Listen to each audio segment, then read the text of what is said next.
Bonjour Pascal Sellier, vous nous faites l'honneur et le plaisir d'être parmi nous aujourd'hui au sein du cabinet White & Thiers. En quelques mots, votre parcours, vous avez fait l'école de journalisme, vous avez travaillé longtemps dans ce domaine et particulièrement pour ce qui est dans le domaine de la santé. Suite à un accident familial qui vous a profondément touché, vous avez créé une association de patients et aujourd'hui vous êtes là au titre du représentant des associations de patients à la CNEDIM, c'est-à-dire la Commission nationale d'évaluation des dispositifs et des technologies médicales. Donc merci. Ma première question va être la suivante. Que représente cette association des patients et quel est son but ? Oui, donc suite à cet accident familial très très grave, puisque ce qui est cérébral est souvent très grave, j'ai créé, mais ça existait dans d'autres régions, une association de familles de personnes cérébro-lésées. En Picardie, puisque à l'époque j'habitais près d'Amiens. Et cette association avait pour but d'aider les familles qui sont totalement désemparées quand ça leur tombe dessus, que ce soit un enfant qui est renversé par une voiture, que ce soit un adulte ou les parents qui sont touchés par un traumatisme crânien ou un accident vasculaire cérébral. Et donc, c'était pour les aider, savoir les démarches qu'il fallait faire, les soutenir aussi parce qu'on est dans la sidération totale, on ne sait pas comment s'y prendre. Donc voilà, c'est à ça que ça servait. Et à ce titre-là, je siégeais à l'Union nationale des associations de familles de personnes cérébro-lésées. Et il s'est avéré que la CNEDIM, comme d'autres commissions d'ailleurs de la Haute Autorité de Santé, avait absolument besoin d'avoir des patients à l'intérieur de ces commissions, puisque la loi avait décidé, et enfin, qu'il y aurait des représentants des patients et pas seulement des professionnels de santé, on va dire, et des industriels, puisqu'à l'époque, ils en faisaient partie. Donc les industriels sont sortis de la commission et ont été remplacés par des représentants des patients. Donc évidemment, dans cette commission, je ne représente pas l'association dont je parlais, mais on représente tous les patients, quelles que soient les pathologies qui les touchent. Vous représentez en fait l'ensemble des associations de patients en France. Exactement, de toutes les associations de patients, et même parfois il y a des pathologies où il n'y a pas d'association et on les représente aussi. C'est-à-dire que le but que je me suis fixé quand j'ai accepté d'y aller, parce que c'est quand même un travail important puisqu'il y a beaucoup de dossiers, la commission se réunit tous les 15 jours, 2 fois par mois, mais le président de l'époque et la présidente actuelle m'ont demandé de siéger également au bureau. Ce qui fait que je suis à la fois à la commission où on est 23 et au bureau où on n'est que 4 représentants, enfin un représentant des patients et deux médecins et la présidente de la commission. Surtout que vous, contrairement à des spécialistes, tous les dossiers vous intéressent. Exactement, je ne suis pas du tout spécialisé, je ne suis pas médecin de formation, même si je me suis depuis très longtemps, comme vous l'avez rappelé, intéressé à la santé, puisque dans les journaux, puisque je suis journaliste et j'ai dirigé très tôt des rédactions, j'étais très très attaché à ce que les informations sur la santé, et également dans un autre domaine sur la justice, mais pour des raisons un peu similaires, soient le mieux traitées possible. C'est-à-dire de ne pas donner de faux espoirs. C'est pas parce qu'on a soigné une souris d'une tumeur en Californie que le médicament va arriver dans les 15 jours. Et à l'inverse, de ne pas non plus dramatiser pour les gens qui sont touchés. Quand j'entends parfois certains reportages sur des cancers, on va parler du cancer du pancréas, puisque c'est celui sur lequel il y a le moins de progrès actuellement, c'est quasiment condamner les gens en disant, voilà, donc je faisais tout pour que l'information telle qu'elle était traitée la plupart du temps dans des journaux ou dans des suppléments que je faisais ou que je faisais faire, soit traitée le plus objectivement possible, sans donner de faux espoirs et sans trop troubler et inquiéter les gens. Donc c'est vrai que du coup, je me suis intéressé à toutes les pathologies, depuis des pathologies qui peuvent sembler un peu bénignes jusqu'aux plus graves, parce que dès que les gens souffrent, moi je ne crois pas par exemple, sur le fond évidemment, pas sur la forme, aux maladies dites psychosomatiques, parce que dès que les gens souffrent, pour moi c'est une vraie maladie. même s'il y a quelqu'un qui leur dit « Attendez, c'est dans votre tête, aucune raison de souffrir, tout va bien », non, je ne suis pas d'accord. Et donc, ma vision de représentant des patients, et je reviendrai après sur la manière dont j'interviens, la vision des patients, elle est totale. C'est-à-dire que ça peut être de l'orthopédie, ça peut être de la cardiologie, ça peut être le diabète, ça peut être les varices, ça peut être... les handicaps aussi. Voilà, le handicap, bien sûr, l'orthopédie, enfin tout ce qui tourne autour de ça, puisque dans le dispositif médical, il y a beaucoup de cardiologie, beaucoup d'orthopédie. Après, il y a d'autres pathologies, évidemment, l'audition, la vue, etc. Mais il y a effectivement, on touche à tout. Donc, si je comprends bien, votre but, c'est de représenter non seulement les associations de patients, mais dans l'ensemble, tous les patients, et de défendre leurs intérêts, ou en tous les cas de faire entendre leur voix par votre personne. Mais cette voix est-elle audible et crédible? Alors, d'une part, je fais en sorte, et ça fait 3 ans et demi maintenant que je siège à la commission, à l'intérieur de la Haute Autorité de Santé, qu'on s'occupe, on arrête de soigner les maladies pour soigner les malades. Parce que le corps médical et les professionnels de santé, par nature, soignent des maladies. Et à chaque fois, je leur dis, non, au bout du compte, il y a un patient. Et d'ailleurs, une des premières déclarations que j'ai faites à la commission, j'ai dit, vous ne représentez que le corps médical. Moi, je représente les patients, c'est-à-dire infiniment plus nombreux. Ça n'a pas dû leur faire plaisir. Et dont vous-même, parce que tout médecin est un patient en puissance. Sans être le docteur Knock, on sait tout ça. Et donc, au début, évidemment, comme c'est des sujets qui sont très, très pointus, voire extrêmement précis, je ne serai jamais l'équivalent de quelqu'un qui a fait 12, 13 ans ou 15 ans d'études et qui est devenu le spécialiste d'un stent intracrânien ou d'une prothèse de hanche d'un nouveau type, à supposer qu'il en sorte de nouvelles.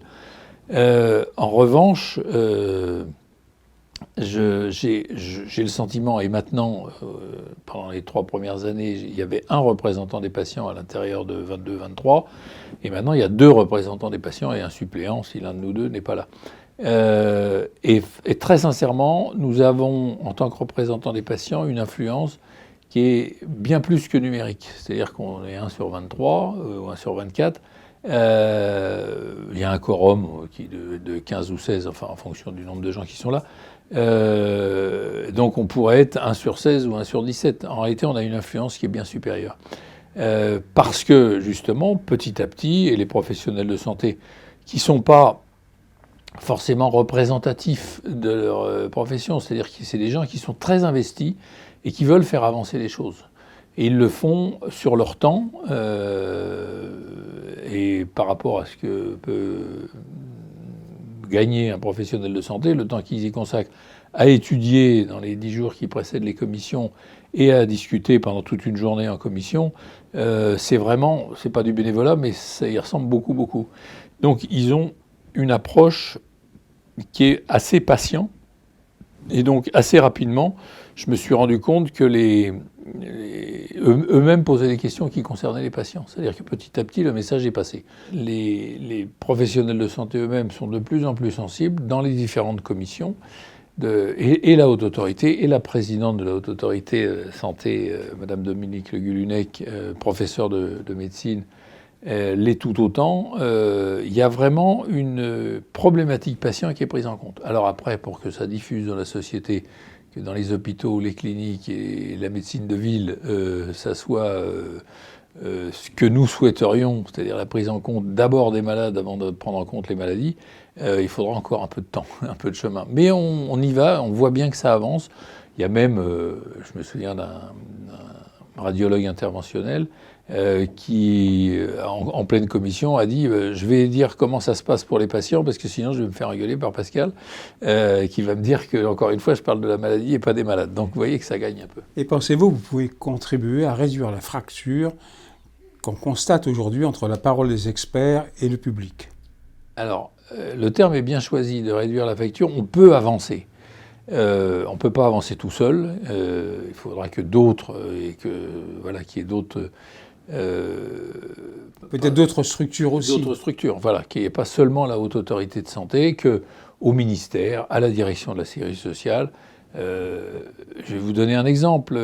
Il y a pas dans le projet de loi sur le financement de la sécurité sociale de 2020 qu'on est en train d'étudier en ce moment, mais sur celui de 2010, pour 2019, celui de fin 2018, il avait été décidé par sans doute la direction de la sécurité sociale que tous les pansements se valaient pour les gens qui sont atteints d'une stomie, c'est-à-dire des gens qui ont un cancer de l'intestin ou de la vessie, enfin bon, bref, des choses pas bien. Et que tous les pansements se valaient. Et on est monté au créneau tout de suite en disant, mais attendez, entre un monsieur handicapé, vieillissant de 130 kilos, qui a une stomie, et une petite dame qui a hélas un cancer de l'intestin, et qui pèse 45 kilos toute mouillée, excusez-moi, mais c'est pas du tout les mêmes pansements. Parce que quand on est assis, debout, couché, c'est pas du tout pareil. Et ces gens-là ont la triple peine. Et déjà, avoir un cancer, c'est pas sympa. Avoir un cancer des voies intestinales, c'est encore moins sympa. Et il y a une espèce de condamnation personnelle parce qu'on est dans le domaine social. Les gens n'osent plus sortir de chez eux parce qu'ils ont peur. C'est le problème de l'incontinence. Voilà, ils n'osent plus parce qu'ils ont peur des fuites olfactives ou liquides, etc. Et ils sont dans l'angoisse absolue s'il y a une panne d'un métro ou d'un autobus de ne pas pouvoir rentrer chez eux dans les temps, quand ils sont à un spectacle qui dure trop longtemps, etc. Donc, et on est monté tout de suite au créneau en disant, thérapeutiquement, même si thérapeutiquement vous avez raison, pour le confort et la qualité de vie des patients, votre proposition est totalement inacceptable. Eh ben, elle n'est pas passée et on a gardé des spécificités. Bon, après, il y a eu une négo de prix, ça c'est la loi normale, parce que c'est aussi la collectivité qui paye, donc que les prix baissent de temps en temps. Quand il y a des fabrications qui sont longues, les coûts de fabrication sont moins élevés, donc il est tout à fait normal que le patient en bénéficie et que la collectivité le paye moins cher. Mais au moins, on a pu garder l'essentiel. Voilà, mais ça aurait pu nous échapper. On sortait un peu de notre rang, on l'a vu passer, et du coup, on est monté au créneau. Ce qui signifie que vous avez quand même un certain impact au niveau des délibérations, et voire peut-être au moins des discussions, voire des délibérations, voire des décisions. Exactement, et franchement, si on n'avait pas obtenu gain de cause de façon simple, comme ça a été le cas, je pense que notre devoir, c'était aussi, par voie de presse, de le faire savoir que voilà, les gens allaient se retrouver dans des conditions qui n'étaient pas bien, même si thérapeutiquement, la qualité de vie, c'est hyper important, le retour à la vie active, c'est hyper important. Et de par votre position, en tant que membre de la CNEDIMS, vous avez le droit de faire savoir quelque chose par voie de presse, par exemple, quand vous avez un désaccord? On a une obligation de réserve. Mais j'aurais pas hésité, là ça s'est arrangé soi-même, j'aurais pas hésité à en parler à la présidente en disant on peut pas laisser les choses en état. C'est pas moi qui vais faire la fuite, mais je ferai en sorte qu'il y ait des gens qui soient avertis, puis après ils feront leur travail de journaliste et ils iront chercher l'information. Ça c'est l'ancien journaliste qui parle. Voilà, c'est l'ancien journaliste qui parle, parce que c'est très très important. Il y a des maladies chroniques sur lesquelles la qualité de vie est fondamentale. Si par exemple, je sais pas, on prend un pied prothétique pour quelqu'un qui est handicapé du pied et des membres inférieurs, il y a des pieds qu'on appelle la restitution d'énergie qui permettent de marcher à peu près comme on marchait avant. Et certains nous étaient présentés et le fabricant disait ça permet à la personne qui l'a de parcourir environ 200-250 mètres. Plein de gens qui auraient haussé les épaules en disant pour 250 mètres, on ne va pas quand même dépenser trop de sous. Sauf que là, les représentants des patients, et soutenus, je dois dire, par les orthopédistes, on a dit, mais attendez, pour quelqu'un qui est bloqué chez lui, qui ne peut rien faire, et qui d'un seul coup, en faisant 200 mètres pour aller chez le boulanger, voir au bistrot, ou même acheter des cigarettes, c'est pas bien d'acheter des cigarettes. Ou son journal. Mais il n'empêche qu'il aura une vraie vie sociale, et ça change totalement sa vie. Ces 200 mètres-là, c'est vital. Il peut même aller dans son jardin, pour peu qu'il ait un jardinet, et éventuellement aller ramasser un radis ou une tomate. Mais est-ce que vous pensez, par exemple, que la CNEDIMS ne prend pas assez en compte l'amélioration de la qualité de vie, notamment dans l'évaluation de l'ASA ou l'ASR? Alors, ça a été vrai au début. Je me souviens qu'il y a un certain nombre de dossiers qui nous sont arrivés, qu'on a regardés, et là, comme j'étais déjà au bureau, je pouvais les voir très en amont, où c'était pas pris en compte du tout. Et je me souviens, c'était à propos d'une part de la résorption de l'adénome prostatique, et après c'était sur les varices. Donc c'est pas des pathologies dramatiques, embêtant, mais pas dramatiques. Soyons clairs. Oui, on n'est pas dans On n'est pas dans le pronostic vital. Vital, voilà. Mais l'un des dispositifs qui nous était présenté avait été reconnu par la FDA, l'équivalent de la HAS aux États-Unis, enfin à peu près, même s'il y a des quelques différences. NSM plus HAS. Voilà, c'est exactement. Et qui avait dit, on le préconise, ce dispositif-là, pour les hommes de la cinquantaine. Donc ça m'avait frappé, j'avais cherché pourquoi. C'est parce que ça avait beaucoup moins d'incidence sur la vie sexuelle. Eh bien, je suis désolé, mais ça fait partie de la qualité de vie et du confort de vie. Pour le monsieur de 90 ans, peut-être pas, mais pour le monsieur de 50 et madame, à mon avis, ça a des conséquences.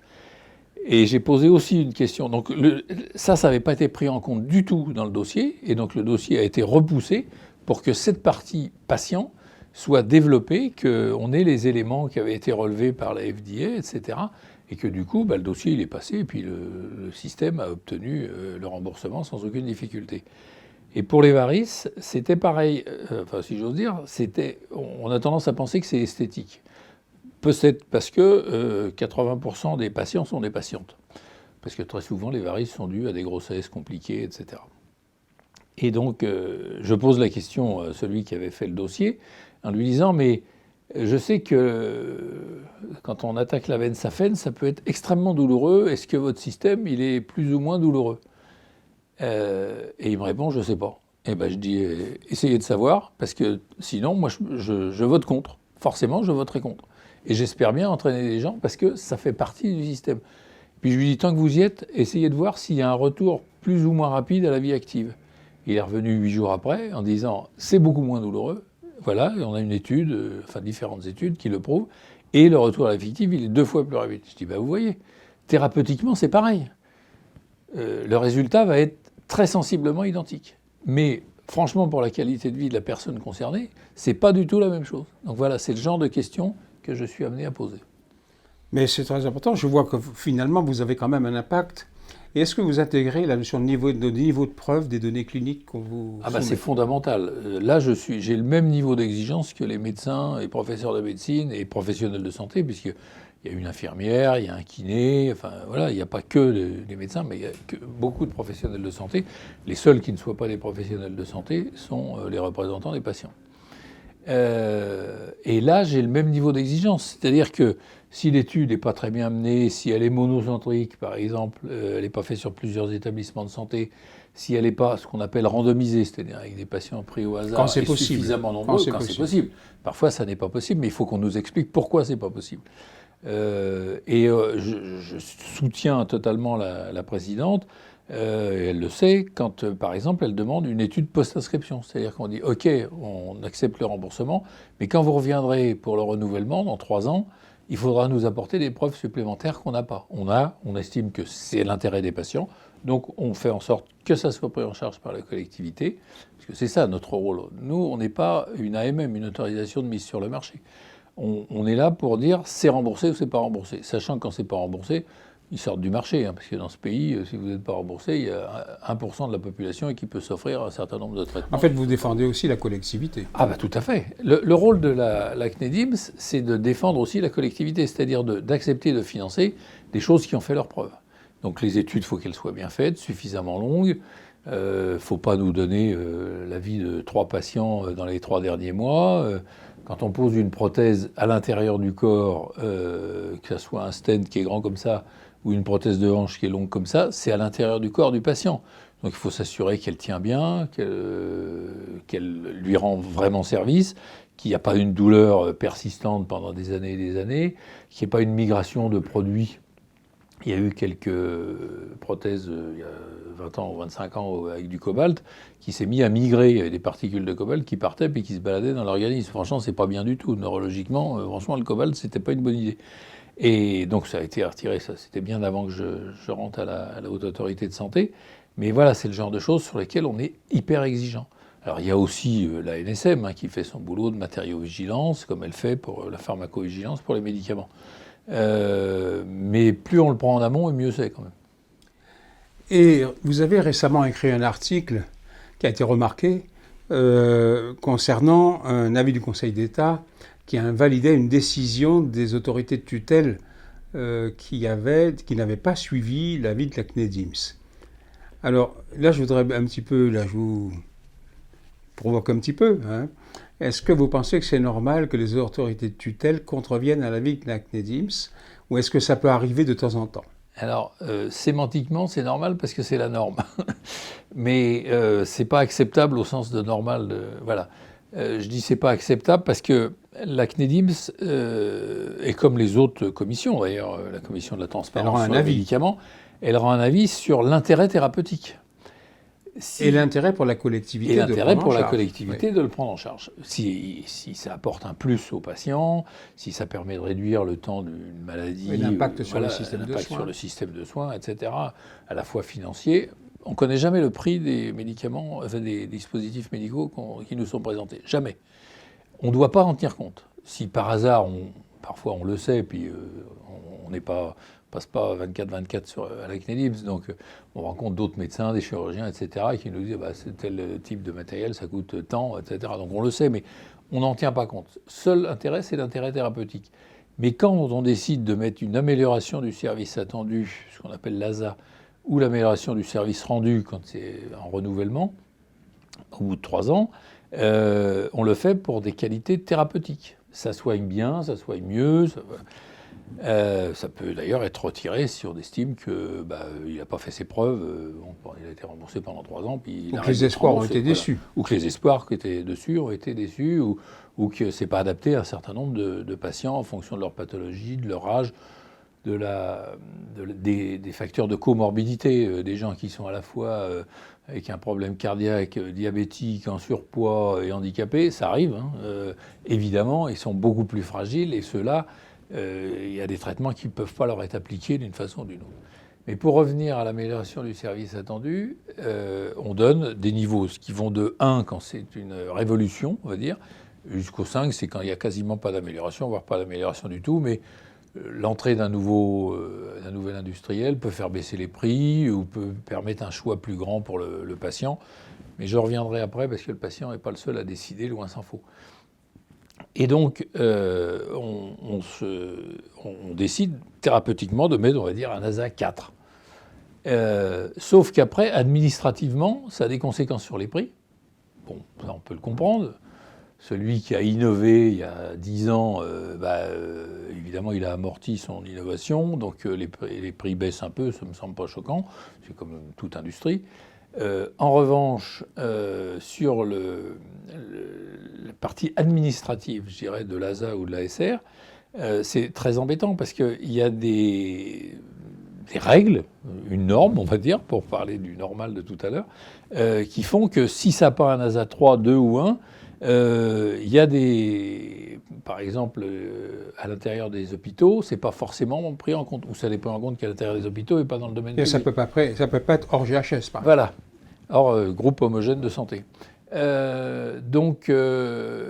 c'est là qu'on est un peu coincé, c'est-à-dire que nous, on donne un avis thérapeutique, et la direction de la sécurité sociale, la direction générale de l'organisation des soins ou la direction générale de santé peut très bien dire.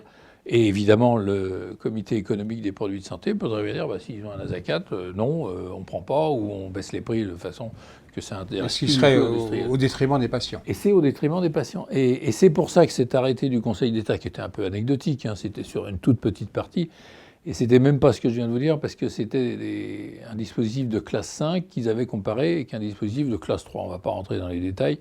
Ceux qui veulent, ils trouveront sur Internet sans problème. Et le ministère avait décidé qu'il n'y avait pas de comparaison possible.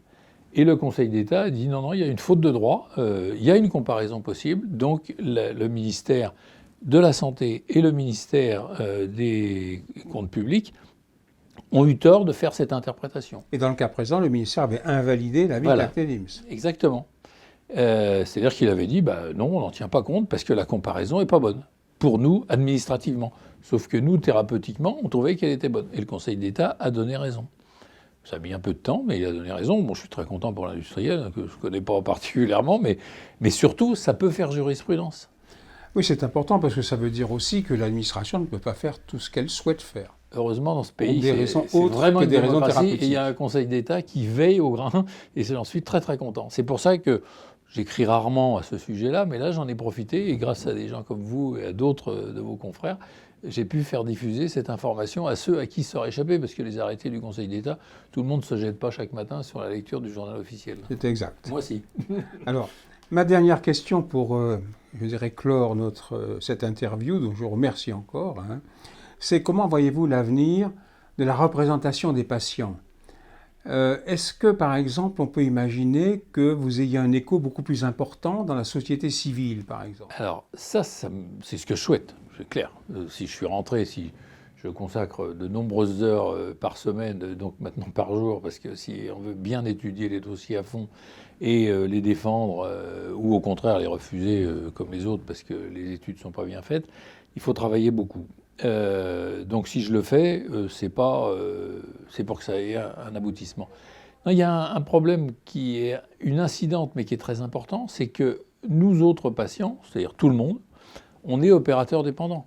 C'est-à-dire en fonction du chirurgien qui va vous opérer d'un problème cardiaque ou de la personne qui va vous poser une prothèse de genou, de hanche, de pied, etc., enfin dans tous les domaines, ou qui va un dispositif qui va vous permettre de contrôler votre diabète, et comme le diabète de type 2 est en explosion, de plus en plus de gens vont être concernés. On est très opérateur dépendant, c'est-à-dire que quand vous allez chez le garagiste, vous savez s'il est bon ou pas bon parce que vous êtes un peu renseigné. Mais quand vous arrivez direct à l'hôpital, et encore plus en urgence, vous ne savez absolument pas les compétences de celui qui va vous opérer. Donc vous êtes dans sa main. Et c'est pas normal. Je pense qu'on devrait pouvoir avoir des informations, mais évidemment le corps médical est un peu solidaire et quelques-uns sortent un peu, mais ils se font souvent taper sur les doigts par le Conseil de l'ordre.